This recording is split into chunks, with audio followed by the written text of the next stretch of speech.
नमस्कार दोस्तों, बीपीएससी बिहार में आपका स्वागत है। इस वीडियो में हम बीपीएससी टीआरई एग्जाम में पूछे गए साइंस के क्वेश्चंस को डिस्कस करने वाले हैं।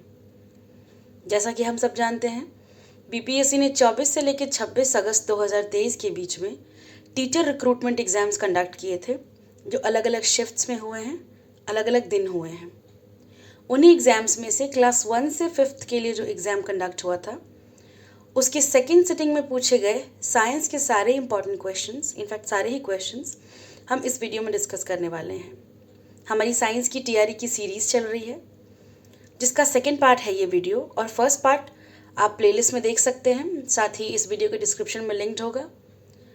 आप हमारे चैनल को सब्सक्राइब कर सकते हैं ताकि आपको आगे आने वाले पार्ट्स के लिए नोटिफिकेशन मिले और अन्य इम्पॉर्टेंट वीडियोज़ के लिए भी नोटिफिकेशन मिल सके। चलिए वीडियो को शुरू करते हैं। First question is,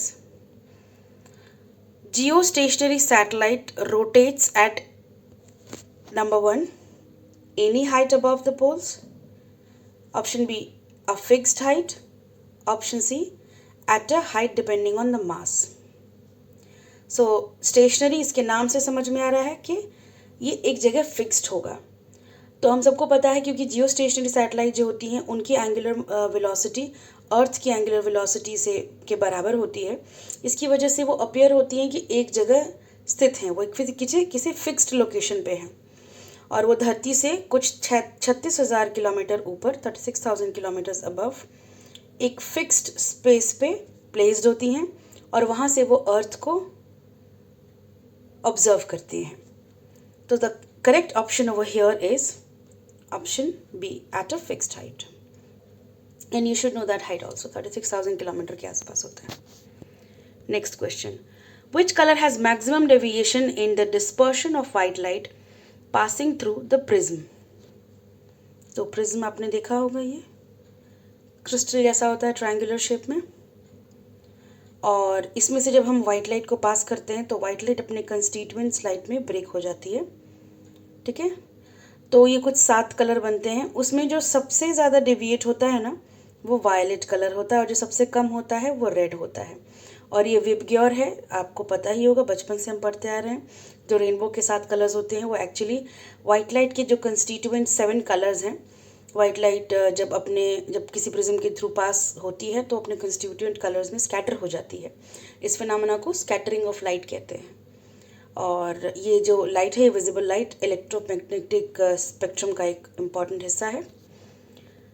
तो उसमें से क्वेश्चन पूछा गया है कि डेविएशन सबसे ज़्यादा किस में होती है। तो आप यहाँ पे देख सकते हैं कि वायलेट में सबसे ज़्यादा डेविएशन होती है और रेड में सबसे कम। The correct answer over here is C, violet.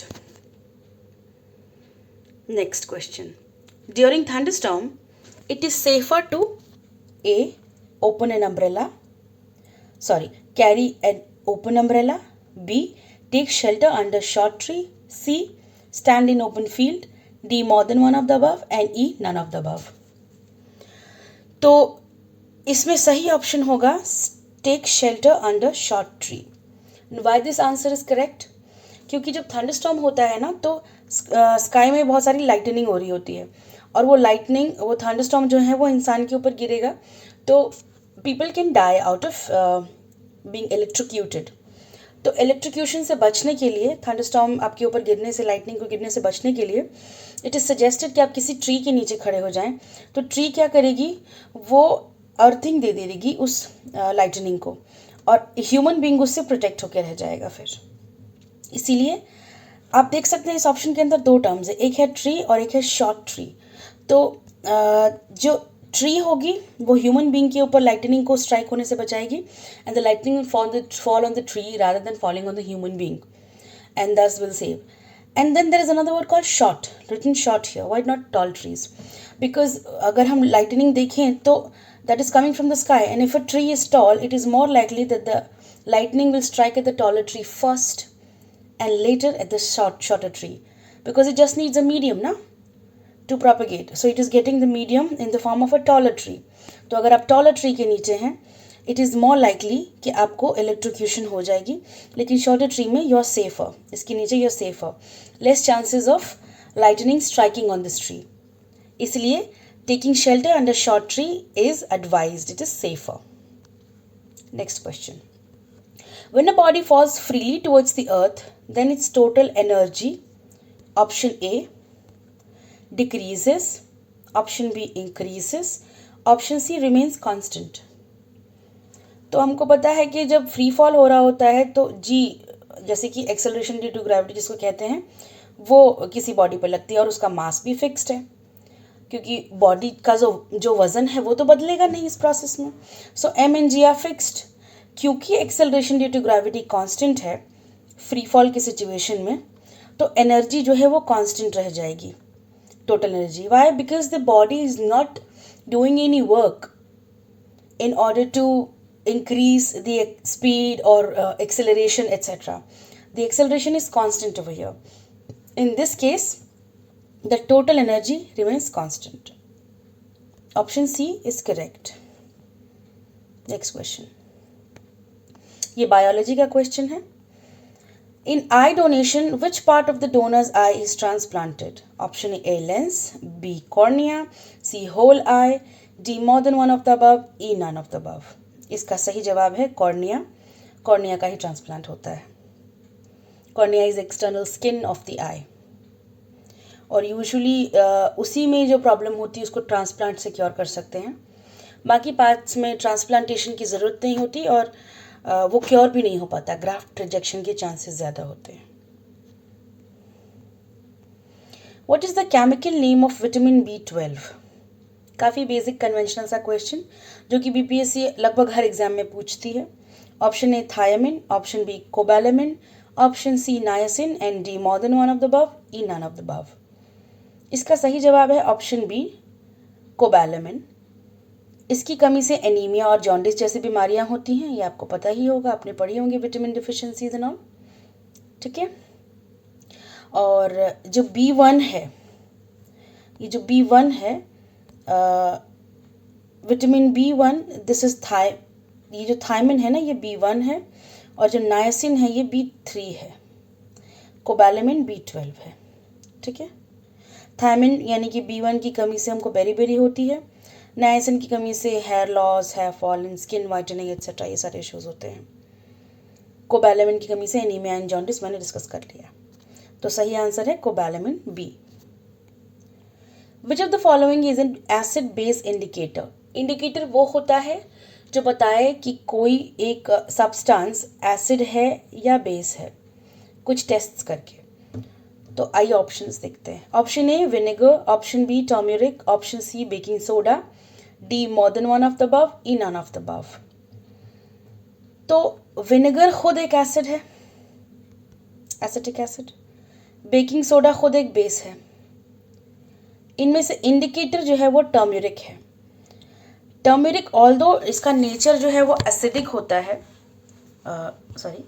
इसका नेचर जो है वो एसिडिक होता है, इसलिए जब इसको आप एसिड में ऐड करेंगे तो कोई चेंज नहीं आएगा, नो चेंज इन कलर, वो येलो की येलो रहेगी.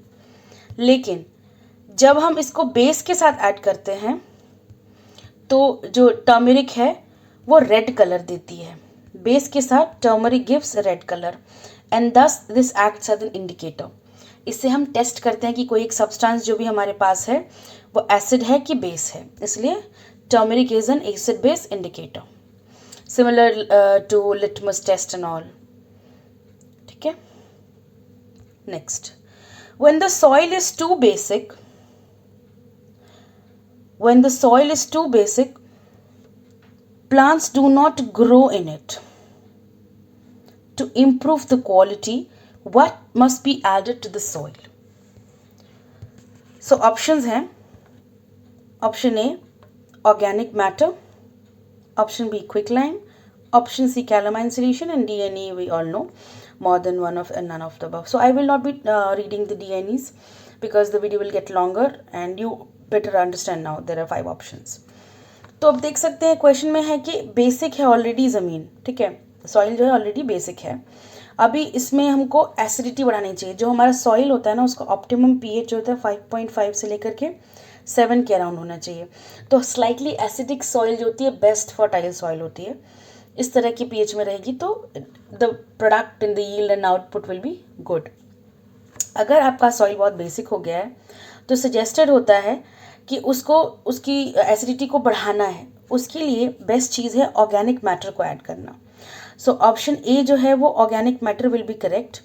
ऑर्गेनिक मैटर ऐड करने से क्या होता है कि वो डिकम्पोज होकर के वो रिएक्ट करके सॉइल के अंदर बाकी चीज़ों के साथ एसिड रिलीज करती है, ठीक है, और वो एसिड्स जो है वो न्यूट्रलाइज करेगी इस बेस के इफेक्ट को, एंड ओवरऑल देखा जाएगा तो फिर वो एसिड्स जो हैं वो एक तरह से एसिडिटी बढ़ा देंगी सॉइल की।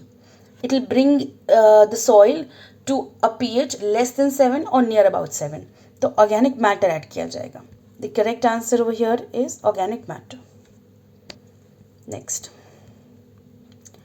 This is again a question of chemistry. What is the value of absolute zero on Fahrenheit scale? तो ये बेसिक क्वेश्चन है एनसीईआरटी से। 460 फ़ारेनहाइट के आसपास होता है, यहाँ पे -459.4 F, जो ऑप्शन सी है वो करेक्ट होगा। Option A 0 degree, option B -22 degree Fahrenheit, these are all wrong. Option C -459.4 degree Fahrenheit is the correct answer. Which type of waves are light waves? Light waves का nature क्या है? Option A transverse waves, B longitudinal waves, C electromagnetic waves, D more than one of the above, E none of the above. तो light waves जो होती हैं वो transverse होती हैं, साथ के साथ ये इलेक्ट्रोमैग्नेटिक वेव्स भी होती हैं। क्योंकि ये दोनों ही हैं इसलिए हमारा सही ऑप्शन होगा option D, more than one of the above, ठीक है। What is the pH value of salt made up of strong acid and weak base? क्योंकि एसिड स्ट्रॉन्ग है और वीक जो बेस जो है वो वीक है, तो जो स्ट्रॉन्ग है उसका इफेक्ट ज़्यादा रहेगा प्रोडक्ट पे। वी ऑल नो कि एसिड और बेस को मिला करके जो न्यूट्रलाइजेशन रिएक्शन होती है उससे सॉल्ट प्लस वाटर बनता है, लेकिन जो नेचर एसिड का होगा वही नेचर सॉल्ट का होगा, या फिर इन दोनों में से, माफ़ करिएगा, इनमें से जो भी स्ट्रॉन्ग होगा ज़्यादा, अगर बेस ज़्यादा स्ट्रॉन्ग है एसिड वीक है तो सॉल्ट बेसिक नेचर की होगी, और अगर एसिड स्ट्रॉन्ग है तो सॉल्ट एसिडिक नेचर की होगी। यहाँ पे एसिड स्ट्रॉन्ग है तो हमें एसिडिक नेचर का सॉल्ट चाहिए। एसिडिक नेचर कब होता है? आइए ऑप्शंस देखते हैं। Option A more than 7, option B less than 7, option C between 10 to 14, and D is more than one of the above, E is none of the above. So we know कि acidic जो है वो 7 से नीचे होता है, इसलिए less than 7, B option will B correct, because the acid over here is strong. जो कि सॉल्ट बना रही है वो एसिड स्ट्रॉन्ग एसिड है बेस की तुलना में। नेक्स्ट क्वेश्चन, ये कंप्यूटर का क्वेश्चन है, बट क्योंकि कंप्यूटर भी साइंस है और हम साइंस के क्वेश्चन डिस्कस कर रहे हैं तो I have taken this also. 1 GB is equal to A 1024 KB, B 1024 MB, C 1024 GB, D more than one of the above, E none of the above। तो अगर आपको बेसिक्स कंप्यूटर की आती है तो इतना पता होगा कि 1024 KB जो होती है वो 1 MB कहलाती है, 1024 MB जो है वो 1 GB के बराबर है, और 1024 GB जो है वो 1 TB के बराबर है। तो हमें सवाल में पूछ रहा है कि 1 GB के बराबर कौन है, तो वो है 1024 MB। Option B is correct here. Moving on, ये सवाल है sodium hydroxide and hydrochloric acid react to form sodium chloride in water. तो अभी मैंने डिस्कस किया था ऊपर स्ट्रॉन्ग एसिड और वीक बेस वाले क्वेश्चन में, इन्होंने लिखा हुआ है sodium hydroxide and hydrochloric acid HCl, यही है ना। ये रिएक्ट करते हैं फॉर्म करने के लिए सोडियम क्लोराइड मतलब NaCl और वाटर को। तो इस रिएक्शन को क्या बोलते हैं? इसे कहते हैं न्यूट्रलाइजेशन रिएक्शन। ऑप्शंस है A neutralization, B dissolution, C combination, and rest follows. And we all know this is a very basic question of science, acid plus base react to form salt and water is neutralization reaction. Next, what does the cell usually use to produce energy? तो हम सबको पता है energy हमें अपने खाने से मिलती है, लेकिन वो खाना का कौन सा सिंपलर फॉर्म है जिससे एनर्जी सेल्स बनाते हैं? Option A amino acid, option B glucose, option C fatty acid, more than one of the above and none of the above. तो ग्लूकोज जो है ये रेस्पिरेशन प्रोसेस में टूटता है, या ग्लाइकोलिसिस अगर उसको सेलुलर लेवल पे बोले तो ग्लाइकोलिसिस में ग्लूकोज टूट करके इससे पायरुवेट बनता है, जिससे अल्टीमेटली हम देखते हैं क्या कि एटीपी बनती है, एडिनोसिन ट्राइफॉस्फेट। एनर्जी के यूनिट्स होते हैं जिससे हमको ऊर्जा मिलती है, शक्ति मिलती है काम करने के लिए। तो सेल जो है ग्लूकोज का इस्तेमाल करते हैं। Simple question. Moving ahead, what is the function of pituitary gland? हमारे ब्रेन में होती है, मिड ब्रेन के अंदर, hypothalamus and pituitary. Option A to develop sex organs in males, option B to stimulate growth in all organs, option C to regulate sugar and salt levels in body, option D more than one of the above, E none of the above. Pituitary gland जो है वो sex organs के development में काम करती है। कैसे? क्योंकि पिट्यूटरी ग्लैंड जो है वो ल्यूटिनाइजिंग हार्मोन और फॉलिकल स्टिमुलेटिंग हार्मोन को सिक्रीट करने में हेल्प करती है। ये हार्मोन्स इन टर्न आगे जाकर के दूसरे सेक्स ऑर्गन्स को डेवलप कराते हैं। In males the development of testis and penis etc, and in female the ovaries and the secretion of hormones in the ovaries and the production of eggs, ovum, ये सब stimulate करते हैं pituitary gland. इनका एक और function है कि ये ग्रोथ हार्मोन भी स्टिमुलेट करते हैं ह्यूमन बींग्स के अंदर। ह्यूमन ग्रोथ हार्मोन HGH के नाम से हार्मोन प्रोड्यूस करते हैं। To regulate the sugar and salt levels in the body, वो कैसे रेगुलेट होता है? एक एडिनो कॉर्टिकोट्रोफिक हार्मोन होता है ACTH करके। ये हार्मोन स्टिमुलेट करके फर्दर सॉल्ट और शुगर लेवल को एडिनोकॉर्टिकॉइड्स के थ्रू, किडनीज के अराउंड जो होते हैं उनके थ्रू ब्लड और शुगर लेवल को पिट्यूटरी ग्लैंड रेगुलेट करती है। This will be very deep science, but basic आप समझिए कि पिट्यूटरी ग्लैंड के मल्टीपल फंक्शन है। सेक्स ऑर्गन्स डेवलपमेंट भी है, ह्यूमन ग्रोथ को भी स्टिमुलेट करती है और शुगर सॉल्ट लेवल को भी मेंटेन करती है। क्योंकि मल्टीपल फंक्शन करती है तो सही जवाब होगा option D, more than one of the above. Next question, which part of the brain controls blood pressure? Option A spinal cord, skull, hypothalamus, option B spinal cord, skull and cerebrum, option C pons medulla cerebellum, option D more than one of the above and C none. इसका सही जवाब है option C, pons medulla and cerebellum। ये blood pressure को control करती है body में। The basic functions अगर आपने NCERTs पढ़ी होगी, नहीं पढ़ी तो आप पढ़िएगा आगे जा करके। उसमें आपको ये ह्यूमन बॉडी कि जब आप डेप्थ में पढ़िएगा nervous system and all, central nervous system, तो उसमें आपको ये पता चलेगा कि कौन से ब्रेन के पार्ट से क्या क्या फंक्शन रेगुलेट होता है, बैलेंसिंग कहाँ से आती है, vomiting etcetera, heat, stress and everything that human does, उनके फीलिंग्स एंड बॉडी के लाइफ प्रोसेसेस, वो सब अलग अलग पार्ट्स कंट्रोल करते हैं। उसी में हमने पढ़ा है कि pons medulla और cerebellum जो है ब्लड प्रेशर कंट्रोल करते हैं। आगे बढ़ते हैं। Y shaped energy flow model, ये ना इकोसिस्टम और एनवायरनमेंट का क्वेश्चन है। Y shaped energy flow model, ये जो है in ecosystem was proposed by option A Odum, option B Lindeman, option C Clements, D more than one of the above and E none of the above. इसका answer है A Odum. So this such kind of questions are like either you know it और you don't know it. ये तो individuals के name है, इसको explain क्या ही कर सकते हैं, बट या वाई शेप्ड एनर्जी फ्लो क्या होता है वो पता कर सकते हैं आप। कि जैसे देखिए ऑटोट्रॉफ्स हैं, जैसे कि प्रोड्यूसर्स हो गए, इनके ऊपर फीड करेंगे हर्बीवोर्स और हर्बीवोर्स के ऊपर फीड करेंगे कार्निवोर्स। वो कार्निवोर्स जो हैं उनको डिकम्पोज करेंगे सैप्रोफाइट्स या डिकम्पोजर्स जो भी होंगे, और जब इनकी बॉडी डिकम्पोज होगी तो इनका ऑर्गेनिक मैटर जो है वो इनऑर्गेनिक मैटर बन जाएगा। जो बॉडी इनकी हाइड्रोजन, कार्बन, ऑक्सीजन, नाइट्रोजन की बनी हुई है वो उनके एलिमेंट्स में टूट जाएगी डिकम्पोजिशन के बाद। Instead of that organic matter अब मिट्टी के अंदर कार्बन, ऑक्सीजन, नाइट्रोजन, हाइड्रोजन जाके मिल जाएगा इनऑर्गेनिक फॉर्म में।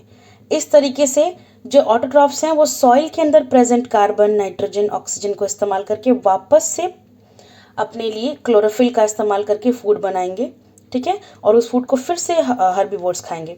तो ये आप देख रहे हैं, ये वाई शेप दिख रहा है ना, इस तरह के शेप को Y shaped energy flow Odum ने बताया था, ठीक है, कि मतलब जहाँ से एनर्जी जा रही है घूम फिर कर वहीं पर आ रही है, ये 2 डायरेक्शन में हो रहा है। तो यही है इनका Y shaped energy flow, simple, Odum ने दिया था। Next, sulphur dioxide pollutant is indicated by option A orchids, option B mangroves, option C lichens. Lichens are very sensitive to pollutions, इनको बायो इंडिकेटर बोला जाता है पोल्यूशन का। तो अभी तो हम अगर किसी populated urbanised area, industrialised area में रहते हैं तो we can not find lichens, they are hardly visible here, they are mostly visible in hill stations and very clean surroundings. तो लाइकेंस जो हैं वो सल्फर डाइऑक्साइड के पोल्यूशन के इंडिकेटर्स हैं। They do not thrive in the situation जहाँ पे sulphur dioxide ज़्यादा होती है। मैंग्रोव्स ऐसे नहीं हैं, they are very strong people, very strong species, ठीक है, हैलोफाइट्स होते हैं ये, ऑर्किड्स भी नहीं है। Moving ahead, Salim Ali bird sanctuary is located in, option A Uttar Pradesh, B Madhya Pradesh, C West Bengal, D more than one of the above, E none of the above. क्योंकि Salim Ali bird sanctuary Goa में लोकेटेड है तो इसका जवाब E none of the above होगा। ऊपर में दिए गए कोई भी ऑप्शन सही नहीं है, ठीक है, आगे बढ़ते हैं। IUCN के हेडक्वार्टर्स कहाँ हैं? Option A, the IUCN headquarter is in, option A Switzerland, option B France, option C Australia, D more than one of the above, E none of the above. The correct answer is option A Switzerland, अबे के pardon, सही जवाब है IUCN के headquarters Switzerland में है। ये भी बहुत सिंपल क्वेश्चन था, फैक्ट है, पता होगा तो आता तो आप सही करेंगे, नहीं होगा तो नहीं करेंगे। तो इट्स इम्पॉर्टेंट कि डिस्कस करने से जो फैक्ट्स हैं एटलीस्ट वो ब्रश अप हो जाते हैं। You often tend to forget things like these with the passage of time, so this is good for revision. IUCN headquarters in Switzerland. Next question, देखिए दोस्तों, क्वेश्चंस का जो नेचर है ना वो बहुत वेरीड है। हमको डेप्थ में भी थोड़े क्वेश्चंस दिख रहे हैं और सुपरफिशियल लेवल के भी हैं, तो there is no need to fearing कि बहुत ज़्यादा डीप में पूछ रही है BPSC, ना ही वो बहुत सुपरफिशियल भी हैं।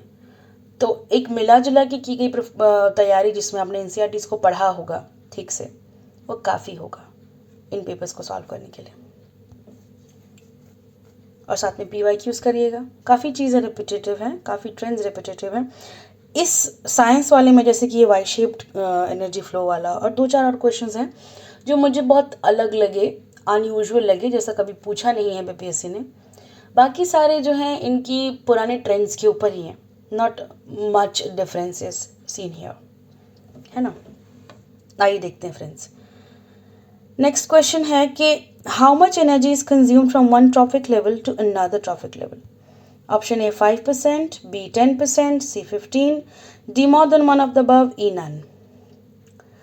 तो हमें 10% लॉ तो पता ही है, the amount of energy that is transfer from one level to another is 10%। ये काफ़ी सिंपल क्वेश्चन था, पहले भी पूछ चुकी है BPSC, घबराने की बात नहीं थी इस क्वेश्चन को देख करके। तो ऑटोट्रॉफ्स ने जो भी एनर्जी बनाई है उस एनर्जी का 10% ही आगे जाएगा प्राइमरी कंज्यूमर्स के पास, और फिर प्राइमरी से सेकेंडरी कंज्यूमर्स या कार्निवोर्स जो भी बोलिए आप, उनके पास उसका 10% जाता है। तो ये जो ट्रांसफ़र है ये 10% होता है, ठीक है। Pneumatophores are present in A hydrophytes, B xerophytes, C halophytes. Pneumatophores जो होते हैं ना वो एक तरह के स्पेशलाइज्ड रूट्स होते हैं, ये पानी में से बाहर निकल रहे होते हैं, इनके अंदर पोर्स होती है छोटी छोटी। वो प्लांट्स जो कि पानी में दबे रहते हैं, मार्शी एरियाज में रहते हैं, जिनको पानी में से डिज़ोल्व ऑक्सीजन लेने में तकलीफ होती है, क्योंकि पानी के अंदर जो डिज़ोल्व ऑक्सीजन है उसको गिल्स, जो कि कुछ एक्वाटिक एनिमल्स, सारे एक्वाटिक एनिमल्स के पास है, उसके थ्रू फिल्टर करके लिया जा सकता है। उनमें ये कैपेसिटी है, लेकिन प्लांट्स के अंदर ऐसा नहीं होता है। तो उनकी रेस्पिरेशन, उनके एरेशन के लिए इस तरह के स्पेशलाइज्ड ऑर्गन्स हमने देखा, इस तरह के स्पेशलाइज्ड रूट्स जिनको नेमेटोफोर्स कहते हैं, ये डेवलप हो जाते हैं। ये बाहर से ऑक्सीजन और एरेशन रिसीव करते हैं और प्लांट अपनी ज़रूरतों के लिए जो भी उनको गैसेस की और एयर की ज़रूरत है रेस्पिरेशन दूसरे प्रोसेस में, उसकी ज़रूरत पूरी करता है इन नेमेटोफोर्स के through.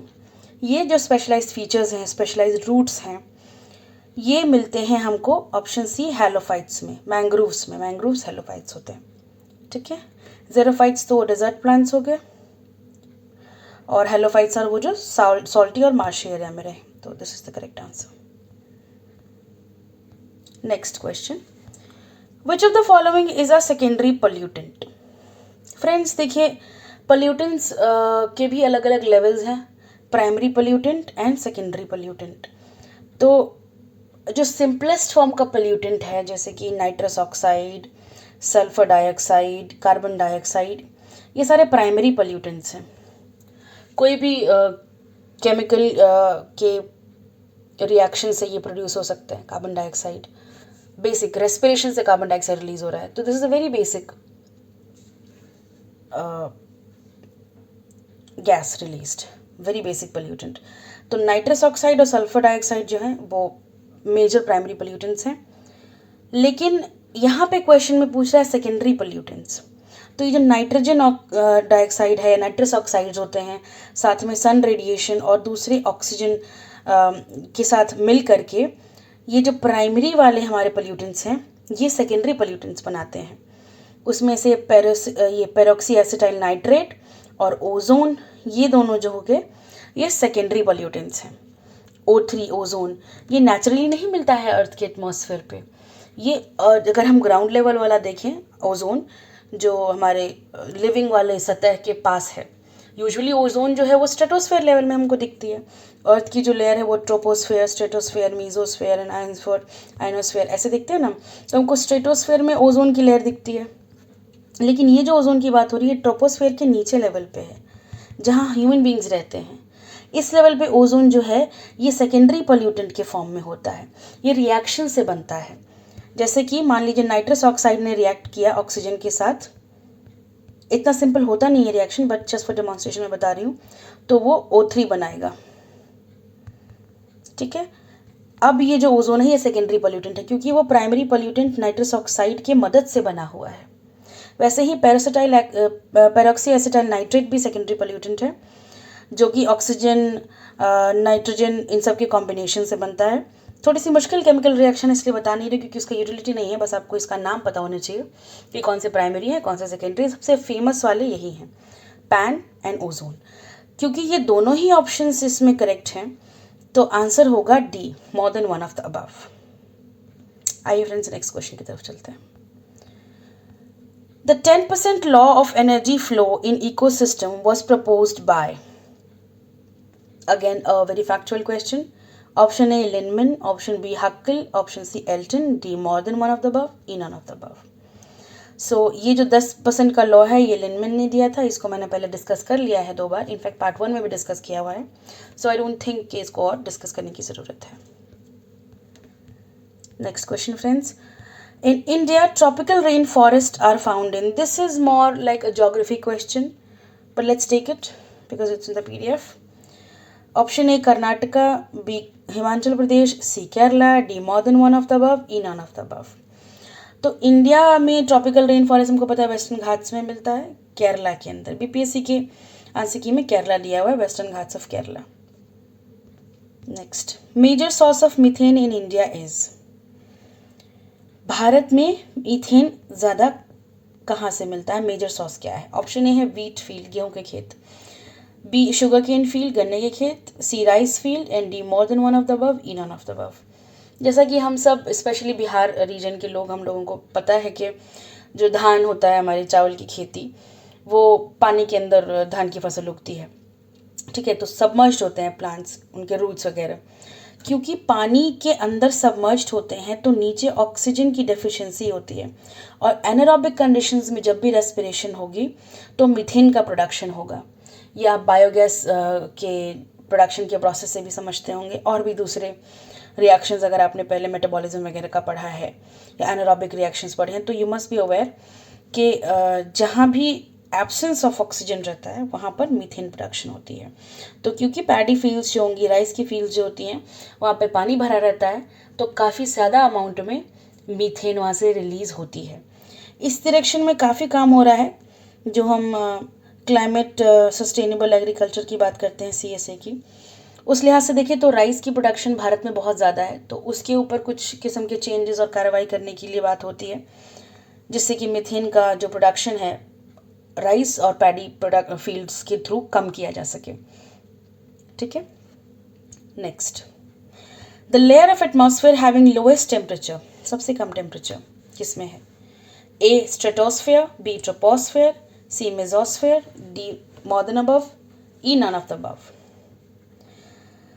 So the correct answer over here is mesosphere. Mesosphere में जो है वो सबसे lowest temperature रहता है. Let us understand this. So this is sun, and sun is radiating its heat, and this is earth. Earth has different layers. Atmosphere जो है अर्थ की, ये है एटमॉस्फेयर, इसकी लेयर्स हैं. फर्स्ट लेयर है troposphere, then we have stratosphere, then we have mesosphere, and then we have ionosphere. तो जो ट्रोपोस्फेयर है ना, यहाँ पर नीचे टेम्परेचर हाई रहता है और ऊपर जाते रिड्यूस होता है. स्ट्रेटोस्फेयर में जैसे ही हम ऊपर जाते हैं टेम्परेचर बढ़ती है और यहाँ पे ओजोन परत मिलती है. मेसोस्फेयर में फिर ऊपर जाते ही टेम्परेचर घटती जाती है और यहाँ पे सबसे कम टेम्परेचर होता है. जो ट्रोपोस्फेयर है उसकी हीटिंग इस वजह से है कि जो सनरेज अंदर आ रहे हैं अर्थ के एटमॉस्फेयर में, वो अर्थ से इस तरह से रिफ्लेक्ट होकर के वापस जाती हैं, और जब ये वापस जाती हैं तो वो यहीं पे ट्रैप हो जाती हैं. ट्रोपोस्फेयर की लेयर में ट्रैप हो जाती हैं. क्योंकि वो ट्रैप हो रही हैं, इस वजह से ट्रोपोस्फेयर के अंदर हीटिंग रहती है. लेकिन इसके ऊपर की जो लेयर्स हैं मेसोस्फेयर तक, यहाँ से डायरेक्ट सन की जो रेज हैं ये काफ़ी पास और हाई इंटेंसिटी में है. The mesosphere is above the surface of earth ना, तो क्योंकि ये अर्थ के सरफेस से ऊपर है तो यहाँ पे हीटिंग जो है वो ज़्यादा है. The sun is closer here as compare to the troposphere. तो इस वजह से यहाँ की जो हीटिंग है वो ज़्यादा है. लेकिन the maximum heating that the earth receives is because of the reflection of the sunlight, जिसको हम कहते हैं टेरेस्ट्रियल रेडिएशन. ये जो रेडिएशन होती है सबसे ज़्यादा गर्मी करती है. इस तरह के रेडिएशन जो है वो ट्रोपोस्फेयर लेयर तक में कैद हो जाती हैं. बहुत ज़्यादा होगा तो स्ट्रेटोस्फेयर तक जाएंगी, मेसोस्फेयर को इतना हीट कर नहीं पाती हैं. और जो इनकमिंग सोलर रेडिएशंस हैं उनकी फ्रीक्वेंसी बहुत हाई होती है बट वेवलेंथ कम रहता है, इस वजह से वो ज़्यादा हीटिंग नहीं कर पाती. ठीक है, तो हमें बस इतना पता होना चाहिए कि लॉन्ग वेव टेरेस्ट्रियल रेडिएशंस जो होती हैं वो बहुत ज़्यादा हीटिंग कॉज करती हैं, और वो हीटिंग जो है ट्रोपोस्फेयर में रहता है, मेसोस्फेयर तक पहुंच नहीं पाता. इसलिए मेसोस्फेयर जो है सबसे लोएस्ट टेम्परेचर वाला है. इसको डिटेल में पढ़ सकते हैं लेकिन इतना यूटिलिटी नहीं है इसका. You should be just knowing the basic, which is I think I have explained here. Moving ahead, the increase in concentration of toxic substances in successive trophic level is referred to as A. eutrophication, B. biomagnification, C. bioaccumulation, D. more than one of the above, E. none of the above. Friends, देखिए कि ये जो question है इसमें सारे जो terms हैं ये सारे के सारे टॉक्सिक सब्सटेंसेस से रिलेटेड ही हैं, या फिर कह सकते हैं ओवर प्रोडक्शन और ओवर एक्यूमुलेशन से रिलेटेड ही है, बट इनमें थोड़ा डिफरेंस है. यूट्रोफिकेशन जो है ना, जब लेक्स के अंदर बहुत ज़्यादा एल्गा प्लांट या जू प्लैंक्टॉन्स भर जाएं इससे, जिससे कि वो लेक जो है वो टॉक्सिक हो जाए, उसके अंदर की ग्रोथ खत्म हो जाए, वो सड़ जाता है. एक तरह से ये वर्ड यूज़ किया जाता है यूट्रोफिकेशन के लिए. ठीक है, उसकी BOD बहुत ज़्यादा बढ़ जाए, मतलब बायोलॉजिकल ऑक्सीजन डिमांड बहुत ज़्यादा बढ़ जाए. ऑक्सीजन डिमांड BOD क्या होती है इसके ऊपर भी क्वेश्चन आ चुका है, क्योंकि ये सारी टॉपिक्स रिलेटेड हैं तो BPSC उनसे क्वेश्चन पूछती है. BOD is the amount of oxygen that is required to clean a unit of water. ठीक है, a unit of a solution. From like any sample taken. तो जैसे कि अगर हम किसी यूट्रोफिकेटेड लेक का पानी का सैंपल लेंगे तो उसके अंदर जो भी ऑर्गेनिजम्स हैं, बैक्टीरियाज हैं, प्लांट्स हैं, एक्सेट्रा पोल्यूटेंट्स हैं, उनको क्लीन करने के लिए जितनी ऑक्सीजन की रिक्वायरमेंट होगी वो ऑक्सीजन बहुत ज़्यादा बढ़ जाने पर, जिससे कि उसको क्लीन करना बहुत मुश्किल हो जाए, उस सिचुएशन को हम कहते हैं वेरी हाई बीओडी लेवल पे जब कोई लेक वेक चली जाए, उसे कहते हैं यूट्रिफिकेशन हो जाना। इसकी वजह से अल्गल ब्लूम्स होते हैं। तो ये सारे terms BOD, eutrophication, algal Bloom, ये एक ही चैप्टर से हैं एनसीईआरटी में, एनवायरमेंट इकोसिस्टम पढ़ेंगे आप, उसमें मिल जाएगा, ये वहाँ से आया है। तो ये जो क्वेश्चन ऊपर पूछा है उससे रिलेटेड तो नहीं है। सेकेंड ऑप्शन है बायोमैग्निफिकेशन और थर्ड है बायो अक्यूमुलेशन। जब भी कोई toxic substance, for example DDT ले लीजिए या मर्करी ले लीजिए, किसी ऑर्गेनिज्म में इकट्ठा होने लगता है, take for example a fish जिसको पानी मिल रहा है पेस्टिसाइड्स वाला जो नदियों के थ्रू आ रहा है, तो इसकी बॉडी में डीडीटी इकट्ठा हो जाएगा। इस प्रोसेस को कहते हैं बायो अक्यूमुलेशन। लेकिन जो इससे ऊपर की स्पीशीज़ होंगी, जो इसको फीड कर रही होंगी, जो इसके जैसे हज़ारों मछलियों को खाई होंगी, उनके अंदर इस डीडीटी का 1000 गुना होगा, मतलब मैग्नीफाइड फॉर्म होगा। इस प्रोसेस को कहते हैं बायोमैग्निफिकेशन, और वो जो है वो अलग अलग ट्रॉफिक लेवल्स के साथ बढ़ता जाता है। तो what is the question asking? The concentration of toxic substances in successive trophic level. तो आगे बढ़ते हुए ट्रॉफिक लेवल पे कॉन्सेंट्रेशन बढ़ेगी, इंक्रीज होगी, इंक्रीज इन कॉन्सेंट्रेशन, इसको क्या बोलेंगे? Biomagnification, as I have explained.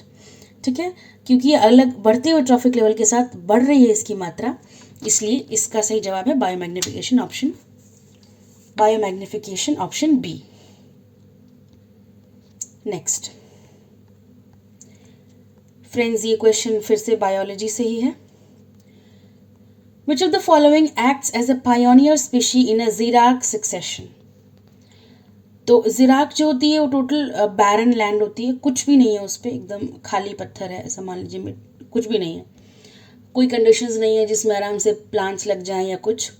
और पायोनियर स्पीशीज़ वो स्पीशीज़ होती हैं which are first to develop, first to thrive on a barren land, on an uninhabited land, जहाँ कभी कोई रहा नहीं हो, उसको कहते हैं हम ज़ीराक सक्सेशन, उस प्रोसेस को कहते हैं। पायोनियर स्पीशी पहली स्पीशी होती है। तो लाइकिन्स जो हैं ये सबसे सिंपल एनवायरनमेंट में रह लेती हैं, इनको कोई तामझाम नहीं चाहिए। But let's just have a look at all the options so that we understand. Option A lichen, option B human, option C herb, D more than one of the above and E none of the above.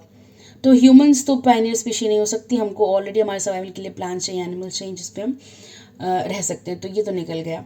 Herbs भी हैं, plant होते हैं, और plant ज़ीराक species नहीं हो सकते, Pioneer species नहीं हो सकते ज़ीराक सक्सेशन में। लाइकिन्स होते हैं बिकॉज ये बहुत सिंपल ऑर्गेनिजम्स हैं। ठीक है, so lichens are pioneer species, human rather are climax species. ठीक है, pioneer species the first to develop on a Zyrac succession and climax species are last one to develop. उसके बाद देखते हैं रामसर कन्वेंशन के ऊपर क्वेश्चन है। Ramsar convention is associated with the conservation of option A dry lands, option B wetlands, option C forests. तो ये काफ़ी कॉमन है। 1971 में हमको पता है 2 फरवरी को ईरान के रामसर शहर में कन्वेंशन साइन हुआ था, जिसके अंतर्गत विश्व भर के जितने भी वेटलैंड्स हैं जिनकी हालत ख़राब हो रही है, उनको कंजर्व करने के लिए एफर्ट्स स्टार्ट करने की मुहिम छिड़ी गई थी, उसको रामसर कन्वेंशन कहते हैं। इस लिस्ट में अलग अलग वेटलैंड्स को ऐड किया जाता है, भारत से भी काफ़ी सारे वेटलैंड्स हैं, तो आपको पता होना चाहिए इसका ऑप्शन है बी, वेटलैंड। इसी वजह से हम 2 फरवरी को वर्ल्ड वेटलैंड डे मनाते हैं, ये भी पता होना चाहिए, क्वेश्चन इससे भी आया है पहले। Next, this question is from chemistry और biology, no it's biology, sorry. Itai disease is caused by option A mercury, B iron, C cadmium, D more than one of the above, माफ कीजिएगा, more than one of the above, and E none of the above। पहले भी पूछा गया question, repetitive question. Itai disease जो है वो cadmium की वजह से होती है, कैडमियम की टॉक्सिसिटी से होती है। अगर पानी में कैडमियम मिला हुआ है, उस मिलावट वाले पानी को कंज्यूम करने से इटाई डिजीज़ होती है। Moving on to the last question of this video. Which one of the following is not included in under in situ conservation? तो कंजर्वेशन में आपको पता होगा दो होते हैं, एक एक्स सीटू, एक इन सीटू। जो अपने नेचुरल एनवायरनमेंट में ही कंजर्व कर लिए गए हों उनको कहते हैं इन सीटू कंजर्व्ड, और जो अपने नेचुरल एनवायरनमेंट से बाहर ले जाके कंजर्व किए जाते हैं ऑर्गेनिजम्स, उनको हम कहते हैं एक्स सीटू। ऑप्शंस देखते हैं। Option A is botanical garden, B is national park, C wild life sanctuary, D more than one of the above, E none of the above. Botanical garden जो होती है एक किस्म का समझ सकते हैं आप, एक आर्टिफिशियल गार्डन है जिसमें अलग अलग स्पीशीज़ को ला करके प्लांट किया गया है। वो वहाँ पे नेचुरली नहीं उगी है, ठीक है, उनको ला करके प्लांट किया गया है। क्योंकि वो अपने एटमॉस्फेयर से बाहर लाई गई हैं तो वो है एक्स सीटू में। Now the question is asking not in situ, मतलब कौन इन सीटू नहीं है, मतलब कौन एक्स सीटू है। नेक्स्ट है ऑप्शन एक और देख लेते हैं, नेशनल पार्क, ये इन सीटू है। नेशनल पार्क मतलब जहाँ पे जिन फॉरेस्ट में एनिमल्स और प्लांट्स ऑलरेडी एग्जिस्ट कर रहे हैं उसी एरिया को बाहर बाहर से कंजर्व कर लेना, उनको डिस्टर्ब न करना। एग्जाम्पल हो गया हमारा Kanha national park, Jim Corbett national park, बहुत सारे हैं। And wild life sanctuary is similarly in situ way of conservation, but the question is asking not in situ means ex situ. तो मैंने बताया बोटानिकल गार्डन में अलग अलग जगह से अलग अलग स्पीशीज़ को लाके एक जगह ग्रो किया जाता है। तो सही जवाब होगा ए, बोटानिकल गार्डन। फ्रेंड्स, इस तरह से हमने क्लास 1 to 5 के लिए कंडक्ट किए गए बीपीएससी के टीचर रिक्रूटमेंट एग्ज़ाम का साइंस का क्वेश्चन सेकंड शिफ्ट का फिनिश कर लिया है। और अगर आपको ये वीडियो पसंद आई हो तो आप लाइक कर सकते हैं, कमेंट करिएगा कुछ अगर आपको सुझाव देना हो या कोई और रिक्वेस्ट हो तो, and please consider subscribing the channel. इस वीडियो में इतना ही, धन्यवाद।